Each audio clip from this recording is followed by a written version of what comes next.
Hello दोस्तों, आप सभी का स्वागत है एक और शानदार क्लास में जिसका टॉपिक है पावलोव और उनका शास्त्रीय अनुबंधन का सिद्धांत। तो आपने कभी गोलगप्पा खाया होगा। क्या कभी गोलगप्पे को देखकर आपके मुंह में पानी आता है? सोचिए सोचिए, यह केवल भूख नहीं है, यह दिमाग का अनुबंधन है। और ये अनुबंधन का जादू है जिसे पावलोव का शास्त्रीय अनुबंधन का सिद्धांत कहा गया है। जैसे कि घंटी के बजते ही बच्चे बैग पैक करने लगते हैं, या लंच की घंटी बजते ही टिफ़िन की याद आती है, मुख से पानी निकलने लगता है। अब यह हमारी आदतें अनुबंधन का ही परिणाम है। तो आइए जानते हैं पावलोव के बारे में। पावलोव एक रूसी मनोवैज्ञानिक थे। अगर वास्तव में कहा जाए तो पहले ये मनोवैज्ञानिक नहीं, फिजियोलॉजिस्ट यानी शरीर विज्ञानी थे, जो कि 50 वर्ष की उम्र में मनोवैज्ञानिक बने।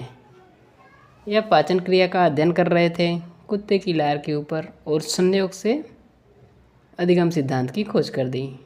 इनको नोबेल प्राइज़ भी पाचन क्रिया पर ही मिला है, जो कि 1904 में मिला है। अब इनके अनुबंधन के सिद्धांत को कुछ अन्य नामों से परीक्षाओं में अलग अलग देखा जाता है, जैसे कि प्राचीन अनुबंधन सिद्धांत, शास्त्रीय अनुबंधन सिद्धांत और टाइप एस अनुबंधन सिद्धांत। याद रखिएगा, टाइप एस अनुबंधन पावलोव का है और एस आर टाइप थॉर्नडाइक का है, जो कि पिछली कक्षा में मैंने आपको बताया था। अब इनके प्रयोग को समझने के लिए कुछ वर्ड्स हैं जिनको जानना अत्यंत आवश्यक है, जैसे कि यूसीएस मतलब अनकंडीशन स्टिमुलस। अनकंडीशन मतलब स्वाभाविक, जो कि खुद से होता है। स्टिमुलस मतलब उद्दीपक, जैसा कि पिछली कक्षा में भी आपको उद्दीपक के बारे में बताया था। तो यूसीएस मतलब अनकंडीशन स्टिमुलस, जैसे कि भोजन। और यूसीआर, आर मतलब रिस्पॉन्स यानी कि अनुक्रिया। यूसीआर मतलब अनकंडीशन रिस्पॉन्स, स्वाभाविक अनुक्रिया, जैसे कि भोजन को देख के लार का आना, यह हुई स्वाभाविक अनुक्रिया। एनएस मतलब निष्क्रिय उद्दीपक यानी अस्वाभाविक उद्दीपक कह सकते हैं, जैसे कि उनके प्रयोग में घंटी की आवाज़ थी। और सीएस मतलब कंडीशनड स्टिमुलस, कंडीशन मतलब अनुबंधित, तो सीखने के लिए नया कारण घंटी बना उनकी अभिक्रिया में। सीआर मतलब कंडीशनड रिस्पॉन्स, सी मतलब कंडीशनड, यूसी मतलब अनकंडीशनड। याद रखिएगा, ये टर्म आपको परीक्षा में बहुत मदद करेंगे। तो आइए पावलोव का कुत्ते पर किया गया प्रयोग को समझते हैं। इस सिद्धांत में उन्होंने, जो कि शरीर विज्ञानी थे, उसी के आधार पर उन्होंने अपना प्रोजेक्ट तैयार किया, क्या कैसे सब कुछ। और पहले यह प्रक्रिया उन्होंने 3 फेज या 3 चरण कह सकते हैं के दौरान हुई। जैसे कि पहले भोजन दिया गया तो कुत्ते के मुख से लार का स्राव होने लगा, यानी कि लार टपकने लगी। भोजन स्वाभाविक और लार भी स्वाभाविक। और इसी के दौरान घंटी बजाई गई, पर उसके मुख से लार नहीं टपकी। अब आते हैं दूसरे फेज़ में। जैसे कि पहले घंटी बजा दी जाती है और उसके तुरंत बाद भोजन दिया जाता है, तो लार टपकती है। इसी अनुक्रिया को बार बार किया गया। जैसे घंटी बजाई गई, उसके तुरंत बाद भोजन दिया गया, यानी साहचर्य का निर्माण हो गया। यह प्रक्रिया बार बार दोहराई गई, तो इसके बीच समय को धीरे धीरे कम किया गया। अब तीसरे प्रयोग में यह देखा गया कि केवल घंटी बजाते ही कुत्ते के मुख से लार स्राव होने लगा। भोजन नहीं दिया गया, केवल घंटी बजाई गई, फिर भी कुत्ते के मुख से लार का स्राव होने लगा। तो अब कुत्ते ने घंटी की आवाज़ को भोजन के साथ जोड़ लिया है। यही है अनुबंधन। खाना न होने पर भी सिर्फ घंटी ही सुनकर लार आती है। तो इस प्रकार पावलोव का सिद्धांत, शास्त्रीय अनुबंधन का सिद्धांत, जो कि पहले भोजन दिया गया, तो लार टपकी। अब घंटी बजाई गई, फिर भोजन दिया गया तो लार टपकी। अब भोजन नहीं दिया जा रहा है, केवल घंटी बजाई जा रही है, फिर भी कुत्ते के मुख से लार टपक रही है।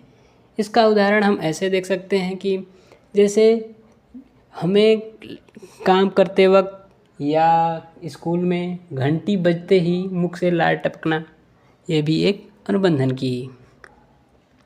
तो शिक्षा में इस सिद्धांत का क्या महत्व है?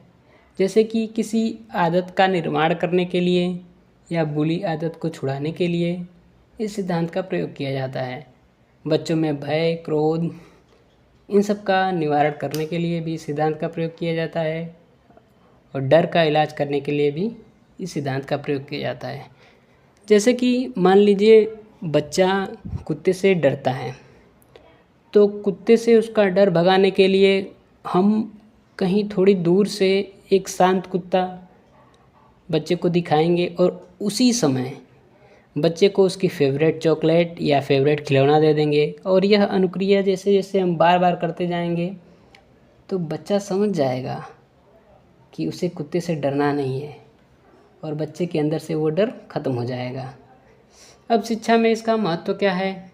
जैसे कि ऑडियो विजुअल एड्स, दृश्य सामग्री, हम शिक्षा में इसका बहुत यूज करते हैं।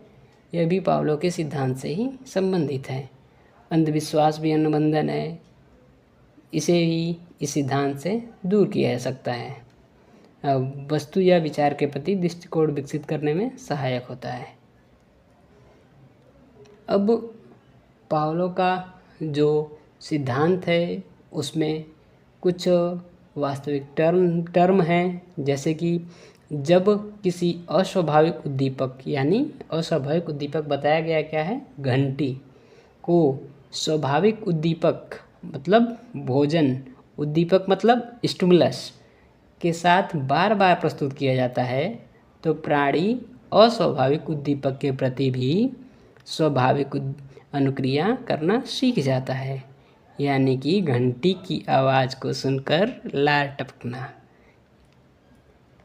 अब आते हैं कुछ क्वेश्चंस जिनका उत्तर आप कमेंट में दीजिएगा। वीडियो कैसा लगा वो भी बताइएगा।